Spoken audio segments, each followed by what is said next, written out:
E dando continuidade às nossas aulas sobre a origem da vida, hoje falaremos sobre evolução química. Eu me chamo Daniel Fernandes e você está no canal Biologia e Tal.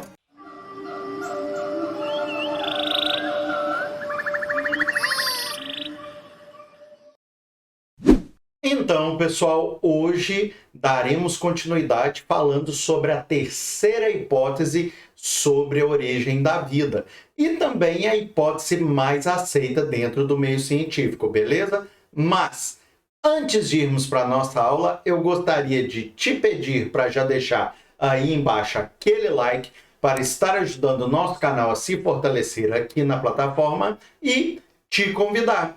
Caso você ainda não seja inscrito no canal, já aproveita e se inscreve aí embaixo, hein? Sabe por quê? Toda semana eu dou continuidade às aulas aqui no canal e ao final de cada matéria eu deixo exercício de fixação com correção automática para vocês, beleza? Então, bora para nossa aula. É o seguinte, hoje então nós falaremos sobre a hipótese heterotrófica, tá? Vou estar apresentando para vocês a evolução química, né? Essas ideias como um todo. E hoje nós vamos falar exclusivamente dessa hipótese, tá? Presta atenção. Então, essa hipótese, né?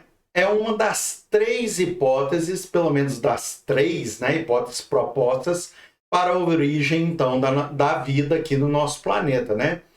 É o seguinte, nós já falamos sobre o criacionismo, sobre a panspermia cósmica, né? Os tipos dela, e hoje vamos falar sobre a evolução química. E nós vamos ter aí mais alguns complementos dessa aula, então fica ligado, tá? Olha só, essa teoria admite que a vida é resultado da combinação de compostos inorgânicos que se combinaram e formaram algumas moléculas orgânicas, tais como aminoácidos, bases nitrogenadas e ácidos graxos. Tá? As moléculas orgânicas foram então se combinando até que surgiram as primeiras partículas, né, com algum tipo de metabolismo. Então elas foram se unindo e tal, com o passar dos bilhões de anos, né, até chegarem um momento em que elas desenvolveram algum tipo de metabolismo, tá? Presta atenção. Nós temos duas hipóteses dentro da evolução química. A primeira delas é a hipótese heterotrófica, em que os seres vivos seriam procariontes, heterótrofos e anaeróbios, tá certo? Então, energia através da fermentação. E temos a hipótese autotrófica, que os seres vivos seriam, então, procariontes, autótrofos e anaeróbios. Então, quando eu falo seres vivos, seriam os primeiros seres vivos. Mas nós vamos destrinchar essas duas hipóteses aqui, tranquilo? E é o seguinte, então vamos falar da hipótese heterotrófica. Ela é baseada fundamentalmente nas ideias de Oparin, né, que infelizmente não está mais entre nós, que era um cientista russo que tinha conhecimento de um monte de ciência, olha só, astronomia, geologia, biologia e bioquímica, tá? E essa hipótese, embora tenha suas restrições, é a mais aceita pela comunidade científica atual. Anota isso aí. E é uma das mais cobradas, viu? Principalmente nos Enems aí da vida, fica esperto. E, fortalecendo essa hipótese também, nós temos até um livro escrito pelo Oparin, que é o livro A Origem da Vida. Dá para a galera encontrar ainda em PDF aí na internet, alguns drivers aí, a galera ainda disponibiliza esse livro aí. Então seria o livro em que ele fala dessa provável então origem da vida a partir então desses compostos inorgânicos, beleza? Vamos lá. Na mesma década, gente, olha que interessante. Apareceu também outro carinha, o Haldane, que era um biólogo inglês, e também propôs um processo semelhante ao que foi proposto por Oparin. Então, essa hipótese ficou conhecida como hipótese de Oparin e Haldane. Se vocês ouvirem esse termo, também está correto, tá certo? E olha só, a hipótese de Oparin e Haldane. Então, esses dois carinhas, na mesma década, né? Na década de 20, apresentaram, então, hipóteses semelhantes, tá? Lembra da história de Darwin? Lembra? Que eu falei lá na aula de Darwin, também o outro cientista que propôs a mesma coisa que Darwin ali, basicamente a mesma coisa? Não! Se você não lembra, eu vou deixar aqui o link, tá? Então, da aula onde eu falo sobre darwinismo, e sugiro a vocês irem lá dar uma olhadinha, tá certo? Porque tem uma proposta aí também de Darwin que foi dividida, tá? Se você não sabe, assiste essa aula que apareceu aí no card e eu vou deixar o link também na descrição, tá certo? Dá uma olhadinha nessa aula aí, não esquece disso não. Então, continuando. Eles então fizeram essas propostas de hipóteses semelhantes em que os primeiros seres vivos seriam moléculas orgânicas, né? Teriam se formado na atmosfera primitiva, que era uma atmosfera muito pesada, vou mostrar para vocês, e depois nos mares, a partir das substâncias inorgânicas. Olha que doideira, tá? E a atmosfera primitiva era formada principalmente por metano, amônia, hidrogênio e vapor d'água, de acordo com Oparin e Haldane, tá? Eram chuvas constantes, tá certo? Acontecendo então ali o tempo todo e haviam várias descargas elétricas, tá?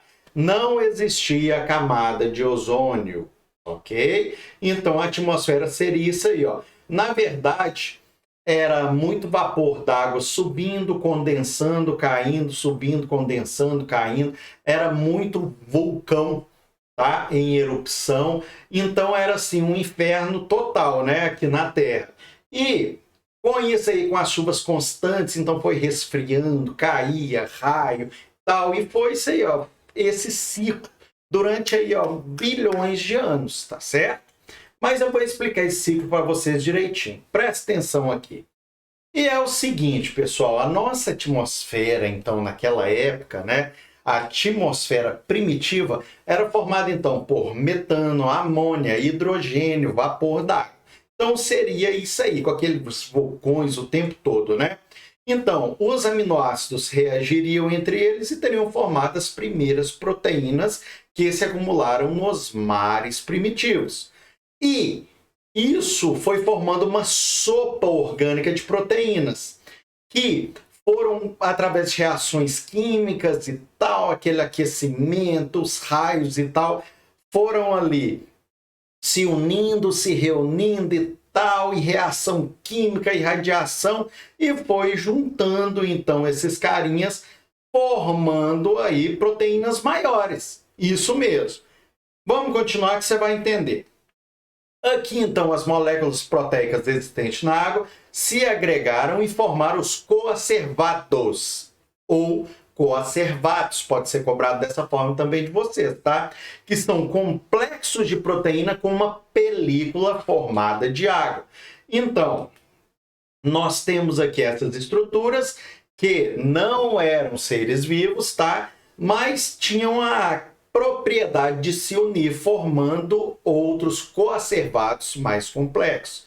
Então, seria uma sopa orgânica mesmo, né? Olha só, de lá para cá, formando então aí coacervados mais complexos, tá? Presta atenção aqui. Aqui então nós vamos ter, com o passar do tempo, esses coacervados, então, as primeiras células procarióticas, então, presentes nesses mares primitivos.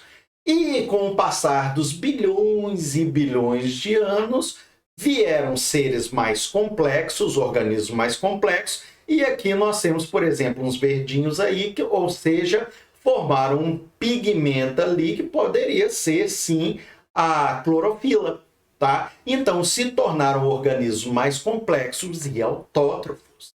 Então, é isso aí com o passar dos milhões e milhões de anos. Beleza? Olha só, gente, qualquer dúvida, deixa aí nos comentários, combinado? E, então, segundo esta hipótese, Os principais fenômenos bioquímicos relacionados com a obtenção e com o gasto de energia que surgiram na Terra foram na seguinte sequência. Anota isso, que isso gosta de cair em prova. Já estou dando as dicas, hein? Fermentação. Depois, com o passar ali de muitos e muitos anos, né, a realização da fotossíntese, e com isso vieram então os primeiros seres, organismos aeróbios. Então aí criou-se a respiração aeróbica. Pensa comigo, antes era só fermentação. Depois surgiu os pigmentos e tal, começou-se a fotossíntese, liberação de oxigênio. A partir deste momento, houve uma condição da criação, então, dos seres aeróbios, né? E com isso também a formação da camada de ozônio. Beleza? Bem, pessoal, antes de continuarmos nossa aula, eu gostaria de te fazer um convite. Isso mesmo, eu gostaria de te convidar para vir a ser um patrocinador aqui do canal Biologia e Tal. A partir de R$1 mensal, você ajuda o nosso canal a atingir a sua meta e estar trazendo conteúdo diário de qualidade para vocês. E se você quer saber mais como se tornar um patrocinador aqui do canal, é só entrar no link do site Apoia-se, que está aí na descrição, e lá você vai ver a meta aqui do canal, e quando nós atingirmos a meta, as aulas serão diárias, hein? Então, ajuda o nosso canal a estar trazendo cada vez mais conteúdo de qualidade para vocês, beleza? Faça como a nossa amiga Mariana Cury e venha ser um patrocinador aqui do nosso canal, beleza? Recado dado, bora continuar nossa aula.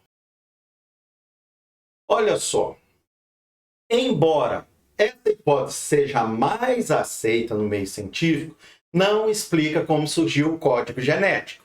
Você sabe o que é o código genético? Não?